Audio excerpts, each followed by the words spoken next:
Porque eu não sei se tipo assim.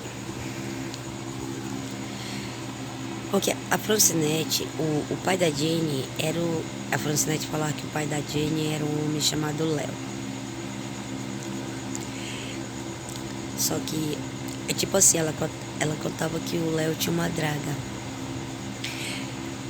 Então, eu não sei se, tipo assim, se a minha mãe, ela morou com esse Léo, que ela seria a dona dessa draga aí. Se minha mãe namorou com esse Léo, né? Não sei.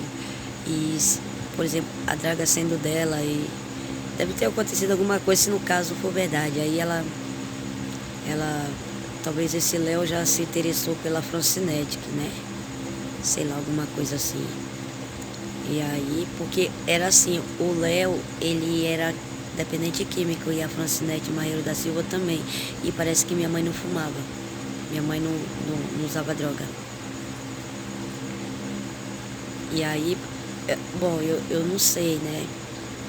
Se já estava praticamente no finalzinho do relacionamento assim do meu pai, ou do Léo com a minha mãe. E não sei se minha mãe se decepcionou e deixou, se for verdade, né? Aí se ela deixou o Léo, né? E conheceu meu pai e ficou com meu pai e engravidou do meu pai. E aí a Francinete deve ter engravidado da Jenny, né? A Francinete deve ter ficado com esse Léo e engravidado da Jenny.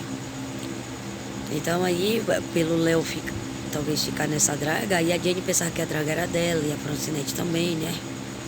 Alguma coisa tipo assim, né? Aconteceu alguma coisa. E a Francinete chegou a contar no dia que ela estava fumando, que ela estava bebendo. Ela falou que ela, quando ela morava ela alugou uma casa na Guanabara que ela trabalhava com comida. Aí parece que quem pagava aluguel para ela era esse Léo, que ele vinha do garimpo, trazia ouro, mas aí ele vendia e aí comprava tudo em droga. Quando ele pagava um mês de aluguel só e aí o restante o Léo com a Francinete fumava tudo em droga. E aí o Léo voltava e ela ficava sem ter condição de pagar aluguel. E eu não vou entrar em outro detalhe porque o Paulo, o marido da Risonete, sabe, né? De tudo. Acho que é por isso que mandaram matar o Paulo. Porque o Paulo, eu só sei dizer que o Léo ia embora quando acabava o ouro e o dinheiro. Voltava pra draga. Aí ela trabalhava com comida, parece que trabalhava com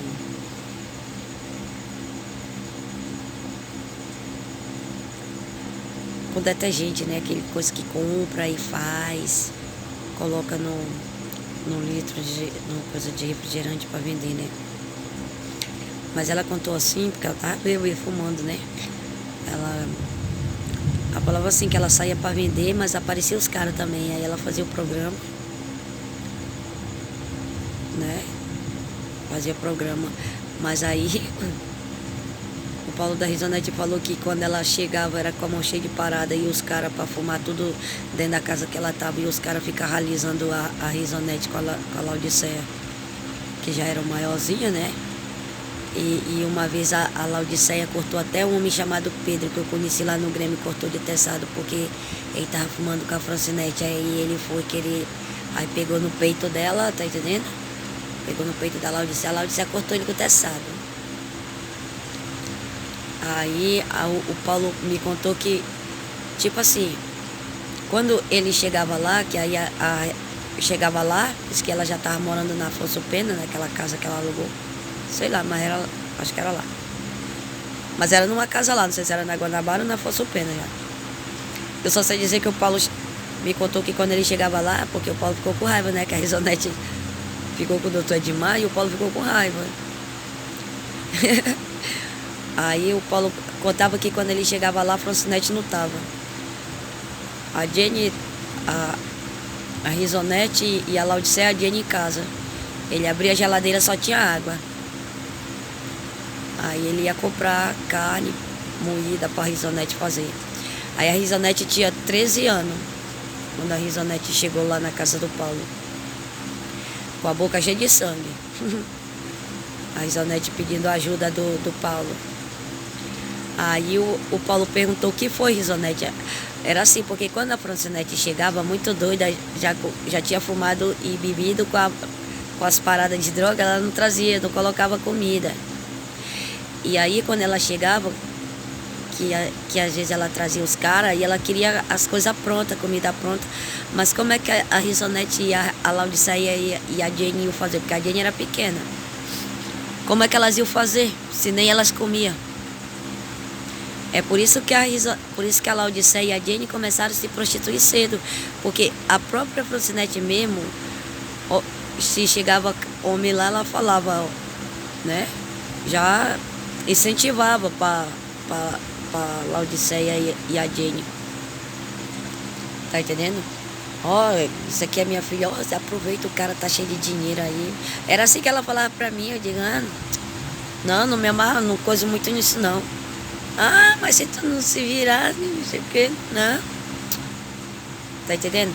Então aí o Paulo falou que do mesmo jeito ela incentivou a Laodiceia e a Jane desde quando eram novas, desde quando eram novinhas.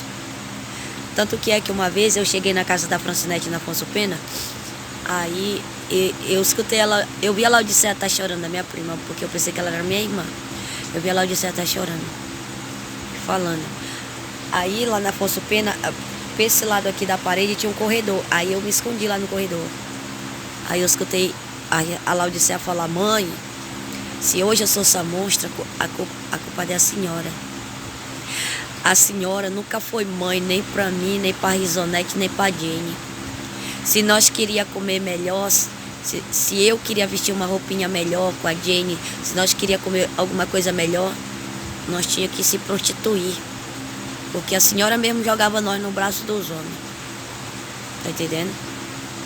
Aí a Laodiceia falou, se eu me tornei a monstra que eu sou, a culpa é sua. Porque a senhora nunca foi mãe. Ao contrário, nós tínhamos até que se prostituir para dar dinheiro para a senhora. Tá entendendo? A Laodiceia falou um montão para a Francinete. Eu estava lá no corredor escutando. Aí depois, quando eu apareci, aí a Laodiceia disfarçou que não estava chorando. Tá entendendo? Então é por isso que o filme tipo assim, o filme da Francinete estava como se fosse meu filme. E o meu filme estava como se fosse o filme da Francinete Marreiro da Silva, que no qual ela estava como uma santa, uma mãe boa. Tá entendendo? E eu estava como uma mãe mal e ainda tipo aquela mãe monstra. Tá entendendo? Então por isso que eu acredito. E aí o que aconteceu para a Risonete fugir? A Francinete chegou bêbada e tinha fumado. Aí como não tinha comida, aí parece que a Francinete queria comida pronta e parece que a Risonete, eu não sei o que foi que ela conseguiu para fazer. E parece que não tava, eu não sei, eu só sei dizer que a Francinete pegou a colher de pau e deu só na boca da Risonete, que quebrou o dente da Risonete. A Risonete saiu correndo, foi pedir ajuda do Paulo. A Risonete tinha 13 anos. De 13 anos, a Risonete não saiu mais da casa do Paulo, ficou do lado do Paulo. Por isso que o Paulo ficou chateado com ela, porque ela deixou ele para ela casar com o Dr. Edmar e o Paulo se sentiu corno, chifrado. Tá entendendo? Mas aí tinha aquele porém, porque a Risonete achava que o Paulo abria muita mão para a Laodiceia e fechava para ela, tá entendendo? É uma enrolada doida, mano, é uma enrolada danada, tá entendendo?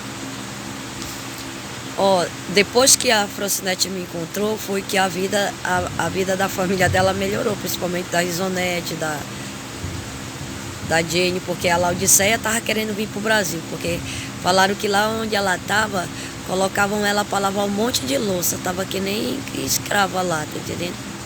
E eu não sei como é que tá a situação da Laodiceia, lá na Espanha. Porque depois que a Francinete me encontrou, ó, até a Risonete fez 2 faculdades, eu não fiz nenhuma. A Jane fez outra faculdade e deixou até de fumar maconha. Hoje ela trabalha no João Paulo. Tá entendendo? Então foi assim que aconteceu, né? Assim que aconteceu.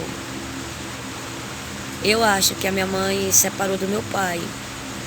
E aí minha mãe conheceu o Antônio, que é o meu... Aliás, a minha mãe separou do Léo, né? Do Leonardo. Aí minha mãe conheceu meu pai e ficou com meu pai. Mais ou menos. Porque depois eu ouvi falar que foi eles aqui e a Jenny estava sabendo que esse Léo ia ser morto. Para ele não falar a verdade, o que aconteceu. Tipo, se ele vivia com a minha mãe era dona dessa draga, o que aconteceu. Se ele viu a minha mãe com meu pai Antônio. Tá entendendo? Se ele ficou sabendo que minha mãe estava grávida do meu pai Antônio. Tá entendendo?